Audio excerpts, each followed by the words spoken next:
Sosok gembala ini kan muncul ya Om, atau ada di Matius dan di Lukas gitu. Jadi kan ini sosok penting gitu untuk dibicarakan gitu Om. Nah terus kan pertanyaan yang besarnya itu, kenapa gembala ini ditulis gitu Om? Ada apa dengan gembala? Siapa gembala ini? Kenapa istimewa itu Om? Shalom sahabat Alpetra Ministry, kita kembali lagi di suasana Natal bersama channel kesayangan kita yang tetap dalam sukacita Natal, cinta Tuhan, cinta keluarga, dan jaga kesehatan. Itu sangat penting. Dan sudah hadir bersama kita tentunya Om Yan yang akan membagikan sesuatu yang pastinya menambah wawasan kita. Karena wawasan kita bertambah, kita jadi kuat dalam iman kepada Tuhan Yesus. Baik Om, apa kabar Om? Shalom Om. Shalom, kabar sukacita menjelang Natal. Iya ya Om.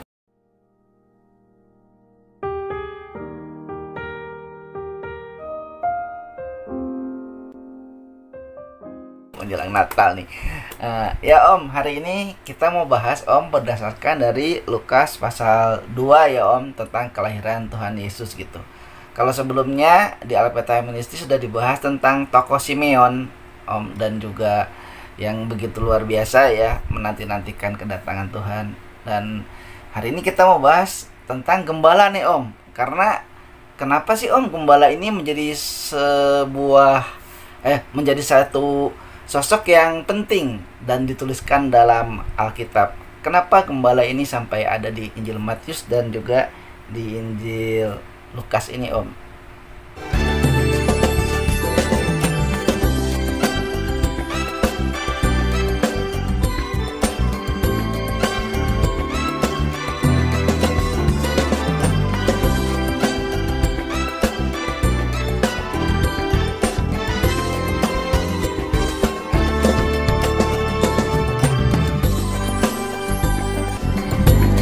Saya semua berkat semua pemirsa Alpetra Ministry. Tuhan Yesus berkati sahabat Alpetra dimanapun kita berada. Shalom. Jadi, mengapa gembala-gembala itu kemudian menjadi termasuk sosok-sosok penting di dalam peristiwa Natal kelahiran Tuhan Yesus Kristus itu ya? Karena memang para gembala itu yang tidak jauh dari tempat Yesus lahir, gitu. Dan gembala-gembala itu artinya terbuka kepada Tuhan, gitu. Karena mereka ya seringkali di alam terbuka, gitu ya. Jadi biasanya kalau orang sering di alam terbuka, itu hatinya juga ikut terbuka kepada kebenaran Tuhan, gitu. Oh iya Om. Jadi memang gembala ini yang dipilih ya Om sama Tuhan secara khusus ya gitu. Sebenarnya bukan gembala-gembala itu secara khusus dipilih, tetapi gembala-gembala itu tidak jauh dari tempat Yesus dilahirkan.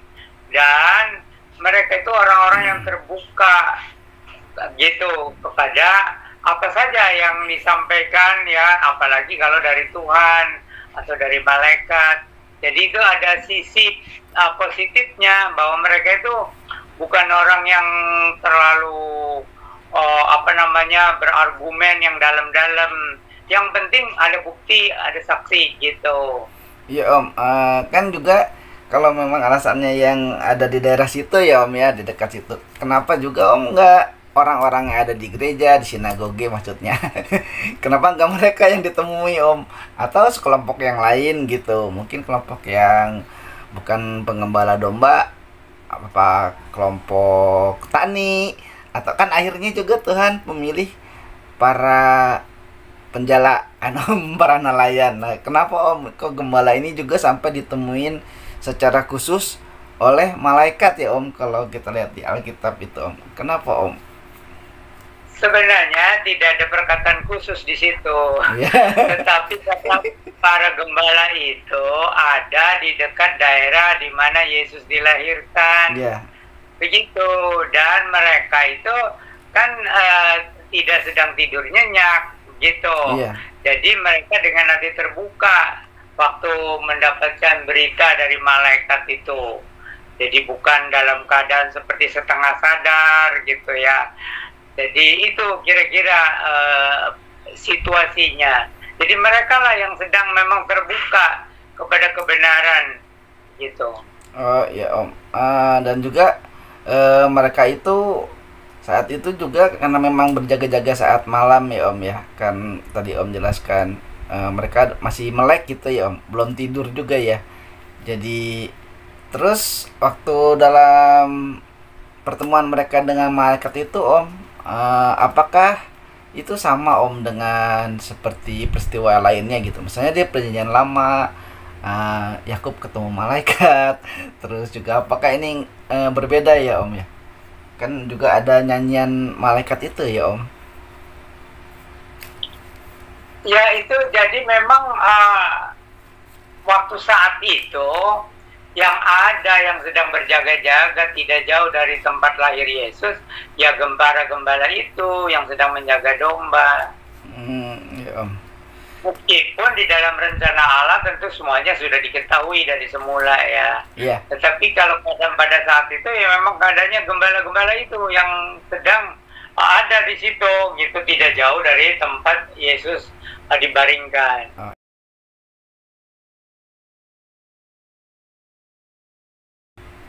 Setelah malaikat-malaikat itu meninggalkan mereka dan kembali ke surga, gembala-gembala itu berkata seorang kepada yang lain, "Marilah kita pergi ke Betlehem untuk melihat apa yang terjadi di sana, seperti yang diberitahukan Tuhan kepada kita."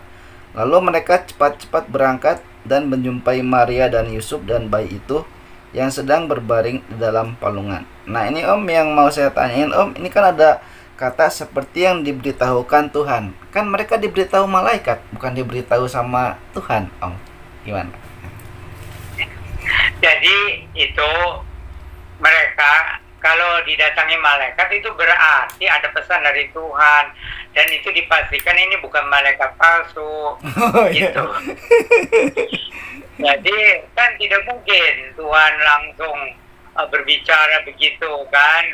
Jadi ya melalui malaikat-malaikat ini. Ya Om. Jadi ini kan kadang suka jadi permasalahan Om ya, bagi orang yang mungkin tidak percaya Alkitab ya Om. Nah ini nih kata ini tuh kan diberitahukan Tuhan, bukan diberitahukan malaikat gitu. Ini yang benar yang mana gitu Om? Jadi tentu saja kalau malaikat itu memang benar-benar dari Tuhan, ya itu dari beritanya dari Tuhan gitu. Jadi orang mengasosiasikan kalau malaikat dan malaikat itu betul malaikat yang benar, bukan malaikat palsu, ya pastilah itu beritanya dari Tuhan Allah sejati. Iya Om. Ya kan kalau sekarang ini kan Om banyak ya jemaat juga yang kritis Om gitu. Kalau ini melihat atau sedang membaca Alkitab itu banyak yang kritis dan mulai mendalam gitu kan Om. Supaya ini untuk menjawab juga iman Kristen yang dipertanyakan sama yang bukan Kristen itu Om. Makanya jadi hal seperti ini saya tanyain gitu, karena banyak yang menanyakan juga nih gimana cara menjawabnya. Nah, ya Om, udah kita lanjutin ya Om ya.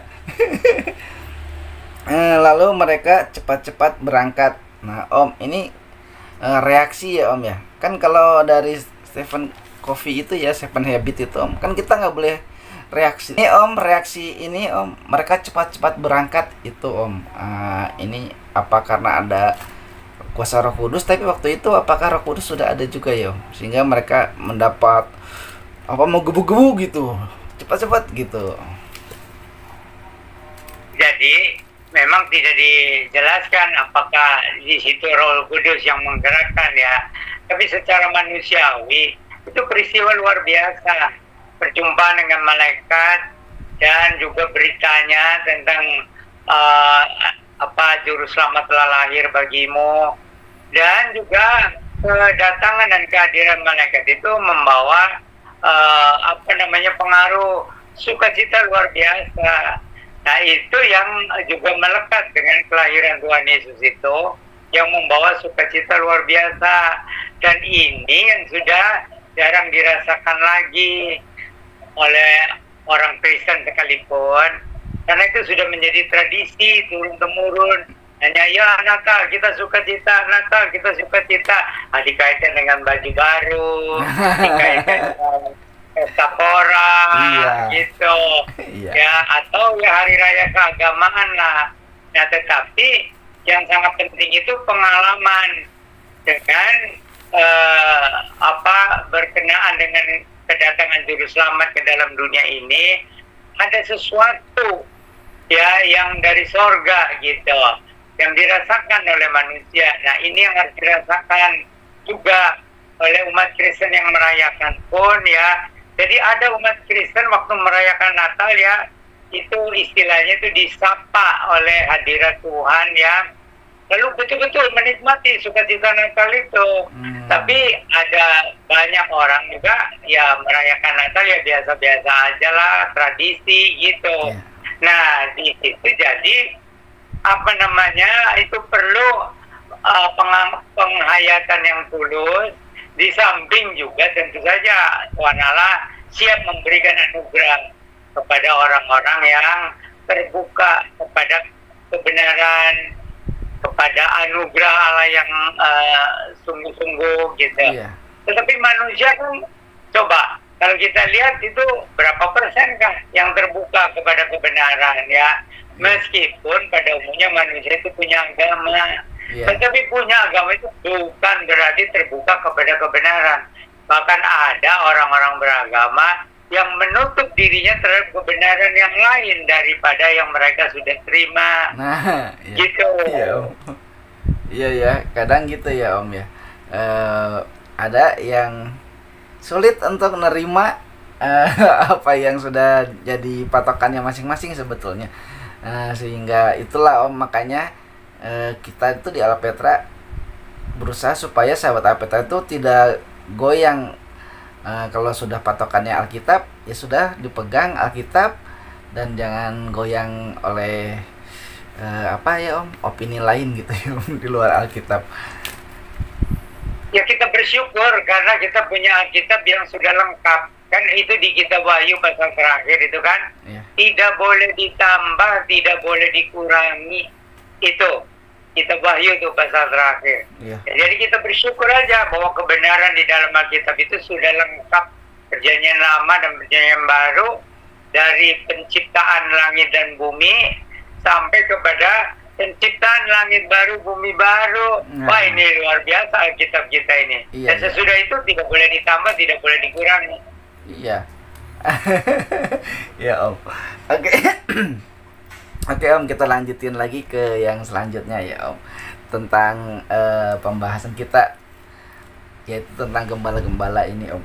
Nah, yang selanjutnya nih Om, ketika gembala-gembala itu sampai di kandang ya Om, malam itu juga setelah, kan tadi buru-buru ya, cepat-cepat, setelah mereka berjalan sampai ke kandang itu, lalu mereka menceritakan pengalaman pribadinya itu Om ke Maria sama Yusuf ya Om. Nah, terus di ayat selanjutnya tuh dituliskan Maria seolah sudah tahu Om, dan dia menyimpan itu dalam hatinya katanya. Nah, ini gimana Om? Apakah betul Maria itu sudah tahu sebetulnya, oh iya ada gembala nanti mau datang, oh nanti ada orang Majus mau datang gitu atau gimana Om? Bukan itu. Jadi Maria kan mendengarkan kesaksian-kesaksian dari para gembala itu ya. Lalu kesaksian-kesaksian para gembala tentang ketemu malaikat, tentang datangnya juru selamat, lalu Maria menyimpan di dalam hatinya. Itu maksudnya direnungkan gitu. Jadi apa yang terjadi atas dirinya itu ternyata bersesuaian juga dengan pengalaman orang lain yang benar, sungguh-sungguh itu didatangi malaikat itu. Kan Maria kan sebelumnya juga kan, sebelum melahirkan Yesus pun ada kedatangan malaikat. Dan kemudian waktu Yesus lahir pun kan ada kesaksian. Nah, sekarang diteguhkan lagi. Jadi cara Tuhan meneguhkan iman itu suka berlapis-lapis. Gitu. Iya. Jadi jangan ragu-ragu umat Kristen itu. pasti mendapatkan kesaksian yang berlapis-lapis. Meskipun Alkitab ya sudah ditutup ya, tidak boleh ditambah atau dikurangi, tetapi anugerah Tuhan itu tidak tertutup, begitu. Jadi dengan caranya sendiri, kalau orang percaya kepada Tuhan Yesus Kristus, itu Tuhan punya cara untuk meneguhkan iman. Karena Tuhan yang kita percaya itu Tuhan yang hidup di dalam Tuhan Yesus Kristus itu, ya. Dan ada Roh Kudus juga, gitu. Jadi bukan sekedar Nabi Isa, ya Nabi Yesus, gitu. Ya, meskipun Tuhan Yesus itu kan sampai sekarang pun masih hidup, kan dia bersabda, aku ini menyertai kamu sampai kesudahan alam. Tetapi masih ditambah lagi dengan karya Roh Kudus untuk meneguhkan iman orang yang percaya kepada Tuhan Yesus Kristus. Lalu ditambah lagi Alkitab, perjanjian lama dan perjanjian baru itu kan kemudian tidak boleh ditambah, tidak boleh dikurangi lagi. Jadi kita orang Kristen itu jangan sampai goyah karena pegangan kita itu berlapis-lapis. Ya, bukan saja Alkitab, perjanjian lama, perjanjian baru, tapi juga ada Roh Kudus yang selalu menguatkan iman kita, gitu ya. Dan ada pengalaman-pengalaman orang Kristen itu dengan Tuhan Yesus yang hidup. Nah, ini penting, ya. Jadi kita bukan sekedar beragama Kristen, tetapi kita mengalami apa yang Tuhan Yesus janjikan. Aku ini menyertai kamu senantiasa sampai kesudahan zaman.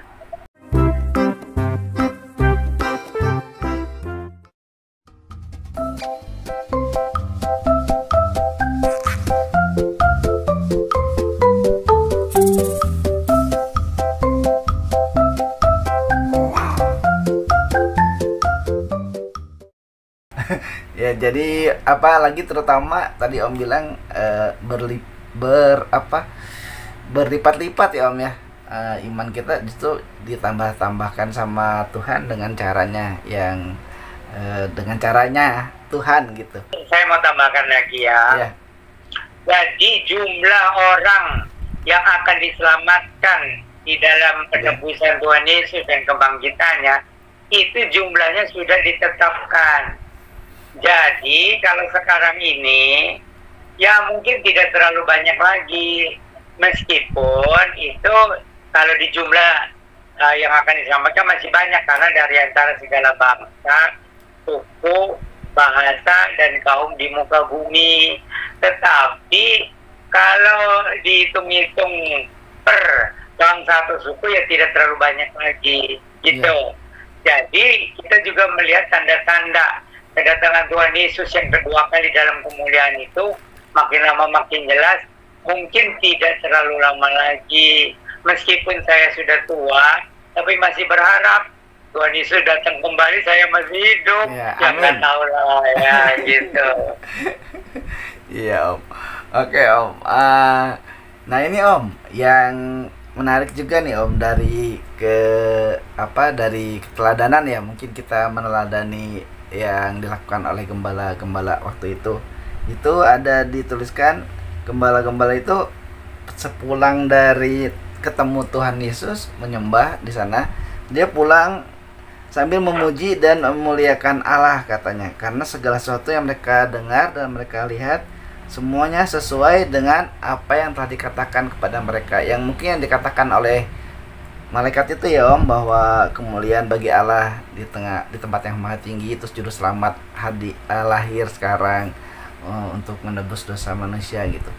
Nah mungkin Om di sini bisa bisa diteladani ya Om, orang Kristen sekarang harusnya seperti itu ya Om, pulang dari gereja tuh harusnya sukacita gitu memuji Allah tuh, mengabarkan kabar sukacita gitu. Jadi begini, kalau di peristiwa Alkitab kan itu para gembala itu mendengar dari para malaikat lalu melihat sendiri, tetapi itu dikatakan ada sukacita besar. Nah kita sekarang kita bisa dengar dari Alkitab, tapi kita tidak bisa lihat ya, makanya dengan iman. Tapi ada sukacita yang khusus, ada sukacita yang istimewa kalau orang betul-betul percaya pada Tuhan Yesus Kristus. Nah ini seperti satu kelebihan atau keistimewaan. Orang yang sungguh-sungguh percaya kepada Tuhan Yesus Kristus akan mengalami sukacita baru, akan mengalami kedamaian yang baru. Meskipun kita di dunia ini kan tidak terlepas ya dari pencobaan, kesusahan dan sebagainya. Tetapi kedamaian yang kita terima dari Tuhan Yesus melalui Roh Kudus itu tidak akan hilang karena kesusahan atau karena pencobaan atau karena malapetaka yang kita alami di dalam dunia ini. Jadi ada sukacita khusus, kedamaian khusus yang dialami bagi orang yang sungguh-sungguh beriman kepada Tuhan Yesus Kristus, dan ini satu kelebihan, satu keistimewaan. Jadi makanya ada nyanyiannya itu, damai, sukacita di dalam Tuhan Yesus Kristus. Jadi ini bukan sekedar keagamaan, tapi itu pengalaman dengan Tuhan Yesus yang kemudian oleh kuasa Roh Kudus. Nah ini supaya orang Kristen tahu juga tuh. Jadi ada kedamaian yang khusus, ada sukacita yang khusus bagi orang yang percaya kepada Tuhan Yesus Kristus, dan itu dikerjakan sebagai karya Roh Kudus di dalam hati orang percaya.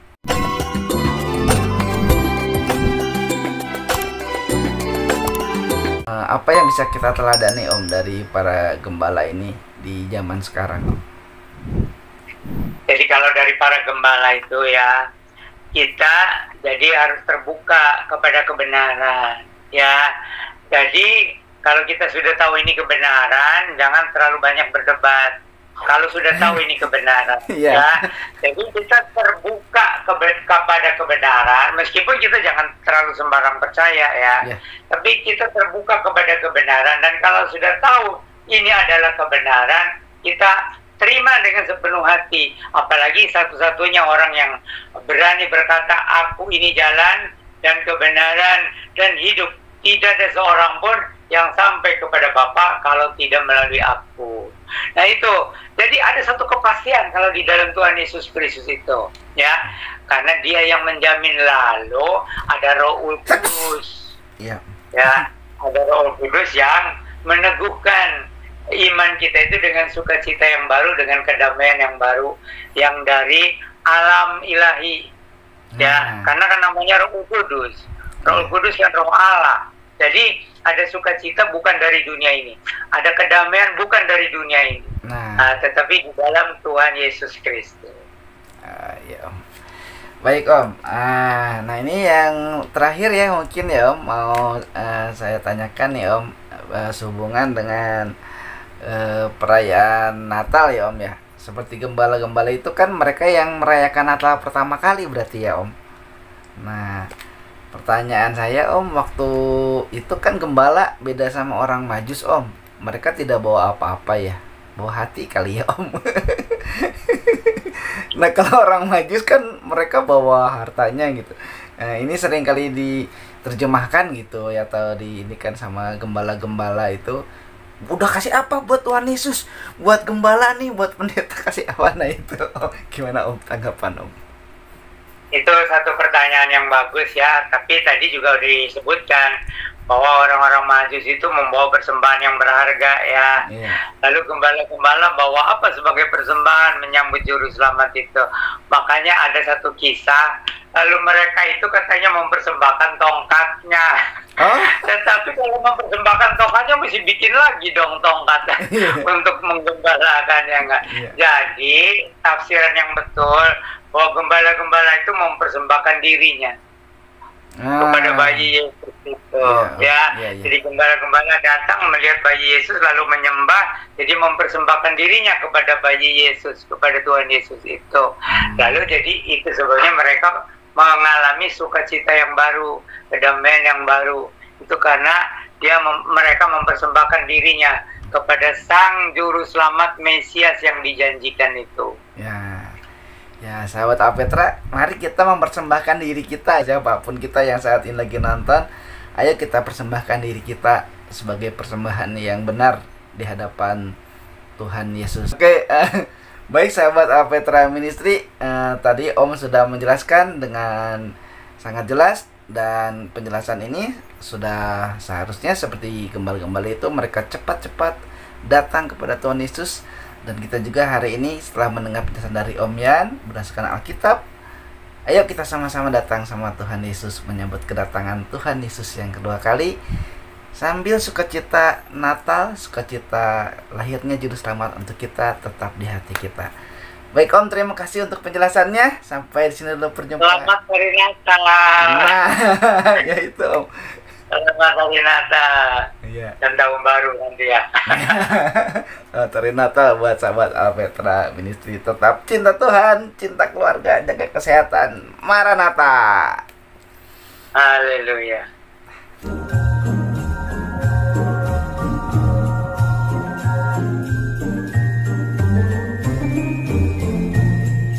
Selamat hari Natal, sahabat Alpetra. Tuhan Yesus memberkati.